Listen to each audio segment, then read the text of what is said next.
Hello, second grade Smarties, and welcome to video number 2 of lesson 6. We are going to keep exploring different ways to solve two-step word problems. Let's go ahead and get started with our yellow box. It says Meg had 8 pears in her basket. Then she picked 6 more pears. After that, she gave away 5 pears to her friends. How many pears are in the basket now? Okay, I'm going to read that again, and this time I'm going to underline or circle any important words or numbers that might tell me how I will solve this problem. So Meg had 8 pears in her basket.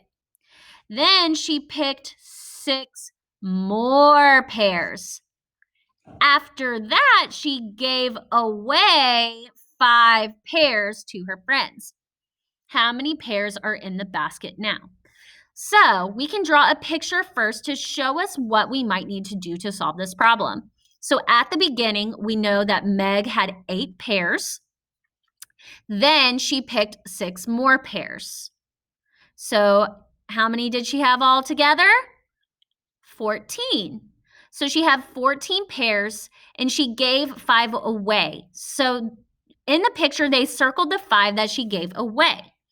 We can also show a model using a tape diagram. So the first step was to find how many she had all together. She had 8 and then picked 6 more, had 14. And then the words gave away told us that we were going to subtract. So we took that 14 that she picked, we took 5 away, and now we need to find how many she has left in her basket.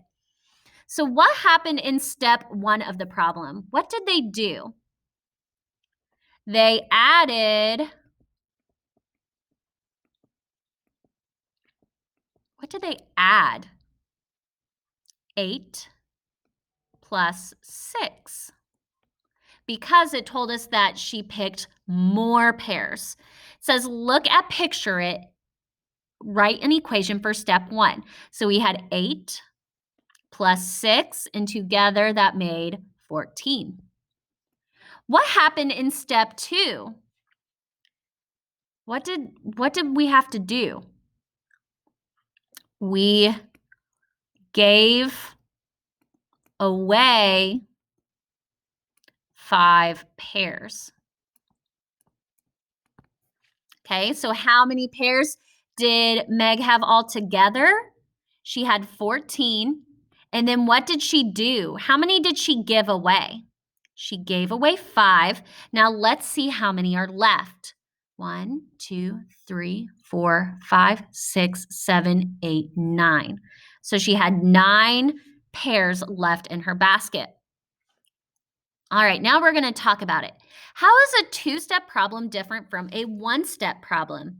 I want you to turn and talk to your grown-up, or maybe a brother or sister or a cousin or a pet, and ask them, how is a two-step problem different from a one-step problem? Or talk to your grown-up or person around you and think about, why is this different from when we did word problems the first time?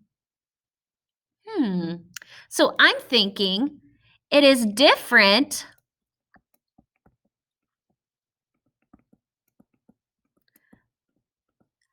I'm just thinking from my head. You might have a different reason, and I would love to know your reason why it is different from one-step problems. So I'm seeing that it is different because you have to solve 2 equations instead of 1.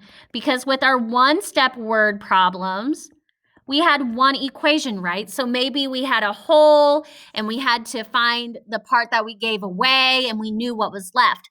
We had one-step problems. We only had to figure out 1 equation. With our two-step problems, we have to solve 2 different equations, right? So our first equation we added, and then we used that whole to subtract in our second step. So that's why it's so important that we read these story problems super close and use our clues to know if we are adding or subtracting and if we are solving more than one step. All right, try another problem. It says there were 12 boys in the pool. So I'm going to draw 12 boys. 2, 3, 4, 5, 6, 7, 8, 9, 10, 11. Ooh, I'm going to make even numbers. 11, 12. Okay, so I'm going to underline 12 boys in the pool. Then 3 went home. So if 3 went home, are they still in the pool? No. So does that mean we are getting 3 more, or are we losing 3 from the pool? We're losing 3, right? So I'm going to 1, 2, 3, but we're not done yet. Then 6 more boys jumped in the pool. How many boys are in the pool now? Okay, so we had 12 boys to start, but 3 went home. So then we had how many left? We had 9 left. So I'm going to draw 9 down here. 4, 5, 6, 7, 8, 9. But then 6 more boys jumped in the pool. So then we had 1, 2, 3, 4, 5, 6. How many boys were in the pool?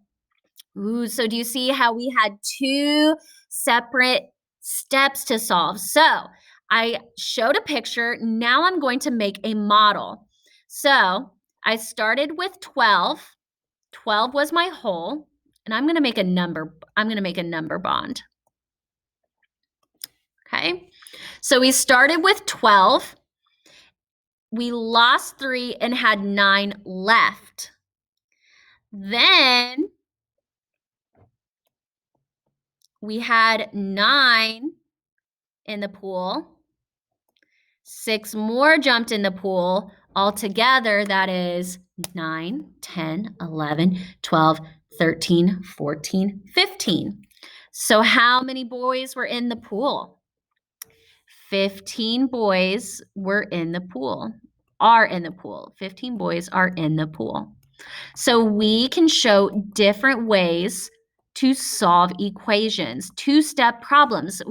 I drew a picture the first time. So I solved the first step, which was I started with 12, and I had to take 3 away. And then I had 9 left. But in the second step, it said 6 more boys jumped in the pool. So it's really important that we find those key words, those key terms, and we use those numbers to make sense of what it's asking us to solve. All right, second grade Smarties, as always, remember to keep that growth mindset. Remember, you are a good learner, and good learners do hard things. This is hard, but when we get stuck in that learning pit, we can ask for help. We can try different strategies. Take a deep breath and try again.